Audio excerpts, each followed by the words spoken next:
태어나선 안 될 진짜 괴물은 국정농단 세력.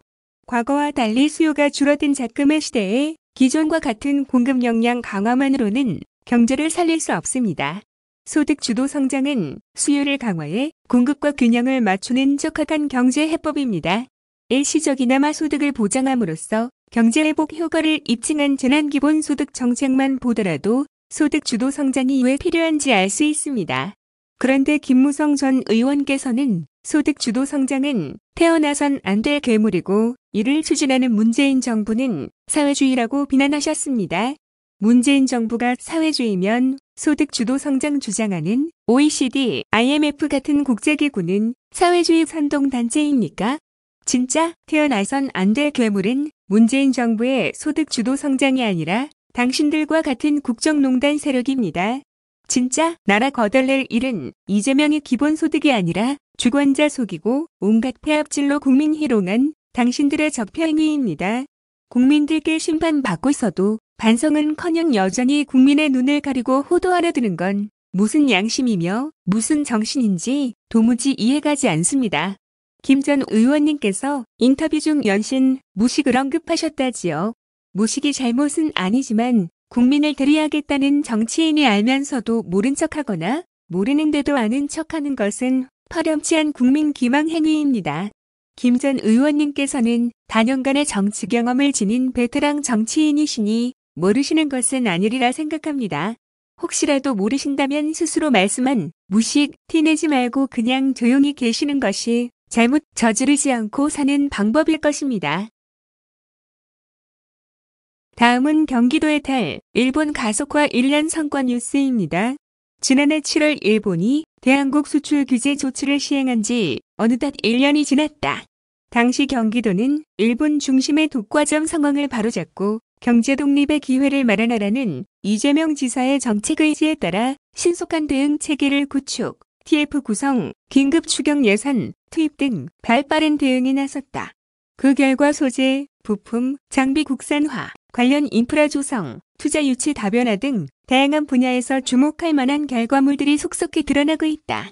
이에 경기도가 일본 수출 규제 대응, 경제, 기술 독립 선언 1년을 맞아 그간 소재, 부품, 장비 산업계에서 거둔 주요 성과들을 살펴봤다. 경기도는 일본 수출 규제 조치 발표 당시 가장 큰 타격을 입을 지역으로 예상되었다. 대표적인 규제 품목인 반도체 산업이 집중돼 있고 전국에서 소부장 관련 기업들이 전국에서 가장 많이 소재한 지역이기 때문이다.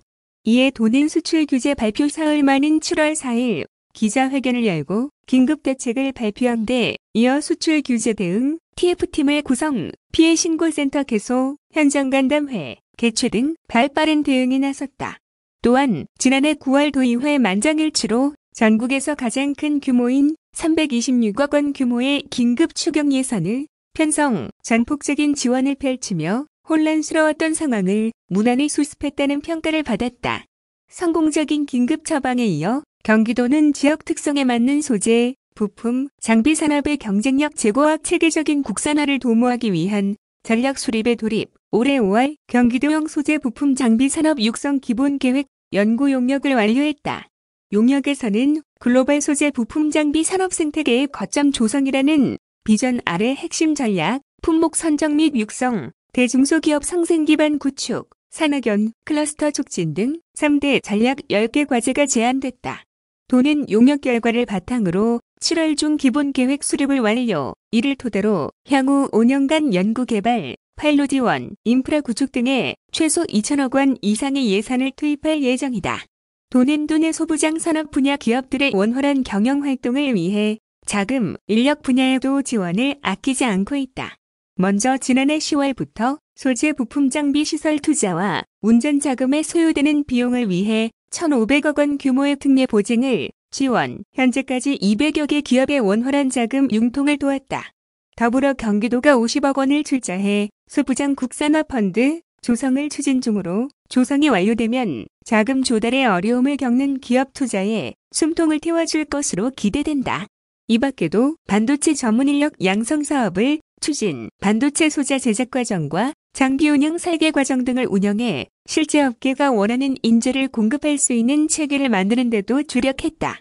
경기도는 기술 독립 실현을 위해 글로벌 기업 연계 부품 국산화 지원, 기업 경쟁력 강화 연구개발 사업비 지원, 시스템 반도체 소재, 소재 국산화 등 다양한 분야의 소재 부품 연구개발 사업들을 마련해 추진해왔다. 특히 기술개발 예산을 대폭 늘려 연간 300억 원 이상을 도내 기업에 지원, 이에 힘입어 많은 업체들이 괄목할 만한 성과를 거두고 있다. 화성시 소재 중소기업 주 사브가 대표 성공 사례다. 이 기업은 경기도의 지원으로 항공기용 화물 팔레트 개발에 성공, 국내 최초로 미국 연방항공청의 인증을 받았다. 대부분 수입에 의존하던 항공기용 부품을 국산화해 국내로 공급하고 해외 시장 진출 발판도 마련하게 됐다.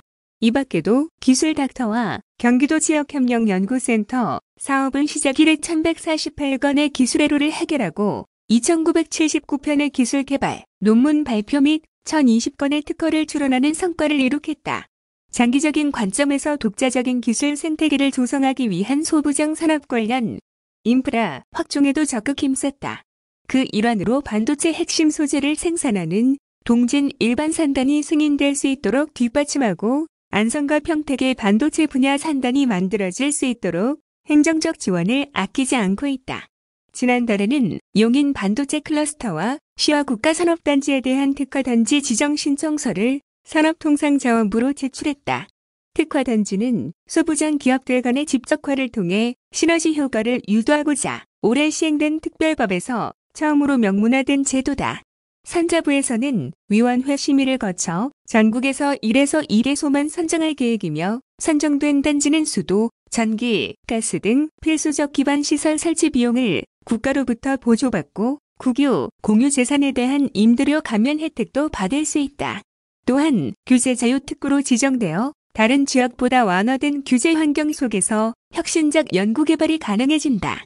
도는 특화단지 지정을 위해 관련 기관들과 적극 협력해 나갈 계획이다. 최근에는 외국 기업에 대한 투자 유치에 적극 나서고 있다.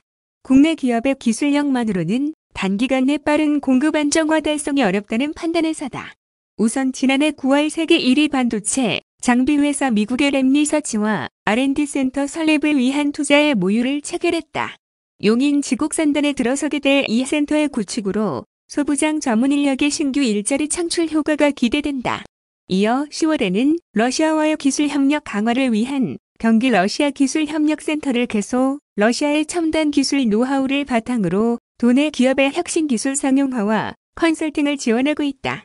뿐만 아니라 소재, 부품기업 대상 해외 IR, 지역별 민간 전문기관, 선정 등 일본 기술 독과점에서 탈피, 수익 산다 변화와 글로벌 기업과 연계성 강화에도 적극 힘쓰고 있다. 류광열 경기도 경제실장은 이제는 단기적 성과에 만족하지 않고 진정한 기술 독립, 더 나아가 기술 선도 강국으로 성장하는 토대를 다져야 할 때라며 장기적 관점에서 기술 개발은 물론 산학연 간 연계 협력, 과감한 제도 개선, 적극적 투자 유치 등 다방면의 노력을 기울여 나갈 것이라고 밝혔다.